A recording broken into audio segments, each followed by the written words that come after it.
கண்டிப்பாக மிகப்பெரிய வெற்றி அடையக்கூடிய இந்த ஒத்தையூட்டு முத்தையா திரைப்படத்தினுடைய இசை மற்றும் தேர்வு வெளியீட்டு விழாவுக்கு வந்திருக்க அனைத்து பத்திரிகை நண்பர்கள், ஊடக நண்பர்கள் எல்லாத்துக்கும் என்னுடைய பணிவான வணக்கம். மற்றும் முன்னால் உட்காந்துருக்க பெரியவங்க, கீழே இங்கே மேலே உட்காந்துருக்க பெரியவங்க எல்லாத்துக்கும், அதே மாதிரி இந்த ஃபங்க்ஷனுக்காக நீங்கள் ரொம்ப சேர்த்து எடுத்துக்கிற நிறைய பேர் எல்லாத்துக்குமே என்னுடைய பணிவான வணக்கத்தை தெரிவிச்சுக்கிறேன். இதில் முதல்ல மியூசிக் அப்படிங்கும்போது சித்தார்த் அவர்கள் பாட்டு ரொம்ப நல்லா பண்ணியிருக்காரு. ஸோ அதனால் அவருக்கு முதல்ல பாராட்டு தெரிவிச்சுக்கிறேன். அதே மாதிரி டெக்னிக் எல்லாமே ஒரு பெரிய பட்ஜெட் படம், பெரிய படம்னு சொல்லுவாங்க. இந்த படத்துக்கு மேலே நீ பெரிய பட்ஜெட்டில் படம் வந்து பெரிய ஆர்டிஸ்ட் பட்ஜெட்டில் வந்து வர்றதுக்கு சான்ஸ் இல்லை. அந்தளவுக்கு எல்லா ஆர்டிஸ்ட்டுமே அதில் தான் ராஜகோபால் அவர்களுடைய அவருக்கு எவ்வளோ தூரம் அவர் மரியாதை கொடுத்து, அவர் எவ்வளோ சர்வீஸுக்கு வந்து மரியாதை கொடுத்து எல்லாருமே பண்ணியிருக்காங்க அப்படிங்கிறது வந்து தெரிஞ்சிக்க முடியுது. அவர்கிட்ட வாட்டுறதுக்கு முயற்சி பண்ணேன்னு சொன்னார். எப்படியோ தெரியல, மிஸ் ஆகிடுச்சு. பட் பரவாயில்ல, அவர் வந்து சந்தித்ததில் அவர் காமெடி எந்த அளவுக்கு சென்ஸோடு எழுதுவார் போய் இவங்க எல்லோரும் பேசும்போது நான் தெரிஞ்சுக்கிட்டேன். ஸோ அவருக்கும் மொத்த டீமுக்கும் அட்வான்ஸாக என்னுடைய வாழ்த்துக்களை வந்து தெரிவிச்சுக்கிறேன்.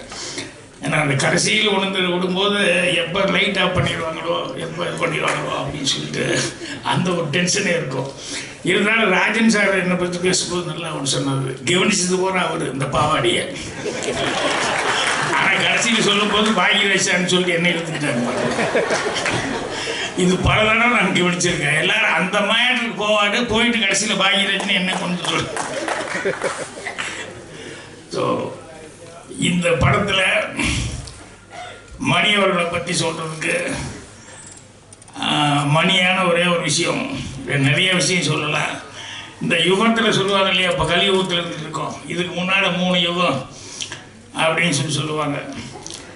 இந்த கிரேதா யுகம், இந்த யுகம், ஒரு 3 யுகம் இருக்குதுன்னு சொல்லுவாங்க. என்னை பொறுத்த வரைக்கும் இந்த கலியுகத்துக்கு நடுவிலேயே வந்து கவுண்டமணி யுகம் அப்படின்னு சொல்லி ஒரு சினிமாவில், அந்த யுகத்தை யாருனாலையும் மறக்க முடியாது, தவிர்க்க முடியாது. அந்த அளவுக்கு மணி அவர்கள் ஒரு சினிமாவில் வந்து இவ்வளோ வந்து சாதித்தார். எனக்கு எல்லாமே அந்த 92 சீக்கிரம் உட்காந்துருக்கும்போது மணி மெல்ல வருவார், வந்துன்னு என்ன ஒரு கொடுப்பார், என்ன ராஜன் அப்படின்னு, வாங்க மணி அப்படின்னு உட்காந்து அப்படி பார்ப்பார். அங்கே வந்து இந்த ஜோசியம் பலன் உங்கள் எதிர்காலம் அப்படின்னு சொல்லிட்டு புக்கு இருக்க உடனே மணி எடுத்துட்டு, ராஜன் எனக்கு கொஞ்சம் பாருங்களேன் அப்படின்னு. இது நான் வாங்கின புக்கு இல்லைங்க, கோபாலகிருஷ்ணன் ரூம்மேட் அவன் வாங்கின புக்கு, இருந்தாலும் உங்களுக்கு படி தெரியுமில்ல, பாருங்களேன், கையை பார்த்துக்கிட்டு இதை பார்த்துக்கிட்டு என்ன இருக்குது சொல்லுங்களேன் அப்படின்னு சொல்லுவோம். எனக்காக காமெடியாக இருக்கும். ஏன்னா நமக்கும் ஒன்றும் அதை பற்றி ஒரு பெரிய இன்ட்ரெஸ்ட் இல்லை. ஆனால் ஒரு புஸ்தகம் இருக்குதுன்னு சொன்னோடனே காமிப்பார். அப்புறம் பார்த்துட்டு படிச்சுக்கிட்டு, இல்லை கண்டிப்பாக வந்துடுவீங்க மணி, நல்லா வந்துடுவீங்க அப்படின்னு சொல்லிட்டு.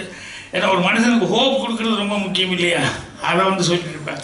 அதே மாதிரி எங்கள் டைரக்டர் மிகப்பெரிய போராட்டம் பண்ணி அந்த ரயிலில் மணி தான் நடிக்கணும் அப்படிங்கிறதுக்கு எத்தனை நாளாக வந்து அது ஒரு பெரிய சக்ரிங் ஆகி, அப்புறம் நைட்டில் வந்து அவரும் டெய்லி கேட்டுக்கிட்டு இருப்பார். பாலகுருன்னு நானும் எல்லாமே பயங்கர போராட்டம். அதுக்கப்புறம் நைட்டு 12:30 மணிக்கு எங்கள் டைரக்டர் ஓகே சொன்னதுக்கப்புறம் 12:30 மணிக்கு வந்து எல்டாம் சுவாசத்தில் அந்த படிக்கட்டில் உட்காந்துருக்காரு மணி, வெயிட்டிங் எனக்காக. என்ன ராஜன் என்னாச்சு, வாங்க அப்படின்னு சொல்லிட்டு, என்ன சொல்லுங்க வாங்க சொல்கிறேன் வாங்கன்னு அப்படியே ஆலயம் கோயிலுக்கு கூப்பிட்டு வந்து, அப்புறம் நானே கற்பூரமெல்லாம் வாங்கிட்டு வந்தேன்.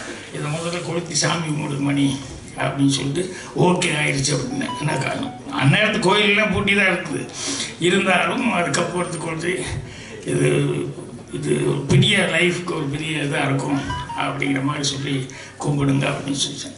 இதெல்லாம் என்ன அப்படியே மைண்ட் நின்றுருக்கு. அதே மாதிரி சுதா இருக்கு ஒரு டைலாக் எழுதினேன். ஏன்னா ஃபஸ்ட்டு ஹீரோவை நடிக்கிறான் ரயிலில்.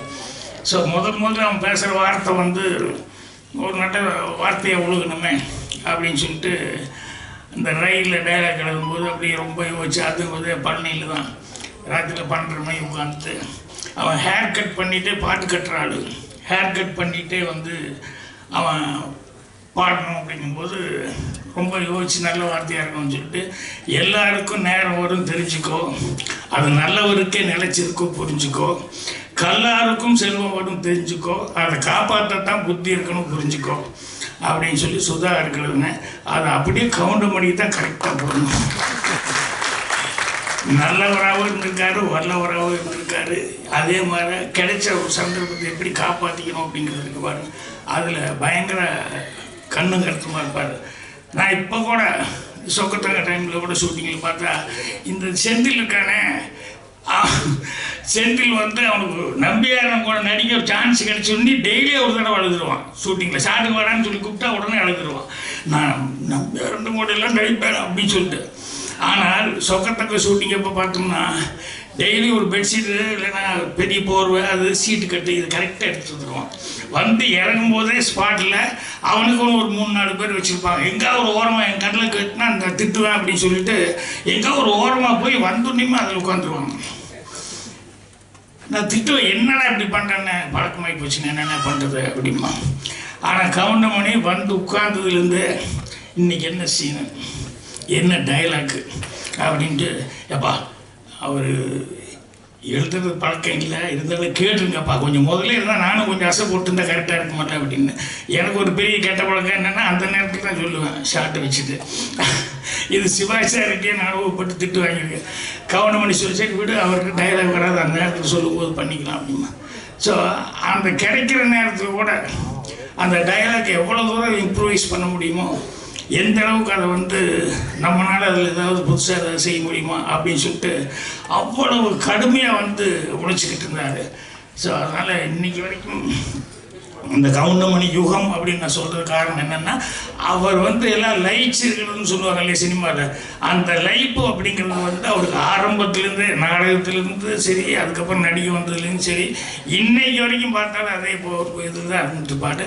அதே மாதிரி அந்த ஸ்பாட்டில் வர்றதுங்கிறது இருக்குமில்ல, அது மாதிரி இப்போ டைரக்டர் சொல்லிட்டு போய் உட்காந்தாரு என்னென்னா இந்த படம் நல்லா ஓடணும் அப்படின்னு சொல்லி நீங்கள் தான் இல்லைன்னா ஒன்றுமே வேண்டியதில்லை, எல்லாத்துக்கும் டிக்கெட் எடுத்து கொடுத்து டெய்லி பார்க்க சொன்னால் நல்லா ஓடும் அப்படின்னு சொல்லி கவுண்ட் பண்ணி அதுக்கு ஒரு கமெண்ட் அடிச்சுருக்காரு. ஸோ அந்த அளவுக்கு அவர் கவுண்டமணி அவர்கள் நாங்கள்லாம் ஒரே ரூமில் இருந்தோம் அப்படிங்கிறது, இன்னும் சினிமாவில் இருந்துச்சுக்கோ அப்படிங்கிறது ரொம்ப ரொம்ப சந்தோஷமாக இருக்குது. அதனால் கண்டிப்பாக அவருடைய மரியாதைக்கு அவருடைய சர்வீஸுக்கு அவர் மேலே இன்னும் ஜனங்கிட்ட அந்த இது இருக்குது. அதனால் அதுக்காக இந்த படம் சிறப்பாக ஓடும். அவன் இந்த படத்தில் ரவிராஜா ப்ரொடியூசர் வர முடியாமல் போயிடுச்சு. ஆனால் இணை தயாரிப்பாளர் லட்சுமி ராஜன் வந்திருக்காரு, நல்ல சிறந்த மனிதர். அவங்க வந்து கடுமையாக ஒத்துழைப்பு கொடுத்துருக்காங்க இந்த படத்துக்கு. இது எல்லாத்தையும் தாண்டி இந்த படம் இன்னும் கதிரேசனும் ரஞ்சித் அவர்கள் இந்த மாதிரி இவங்க எல்லாமே வந்து படம் வெளியே வரணும் அப்படிங்கிறதுக்கு எல்லாருமே இது பண்ணியிருக்காங்க.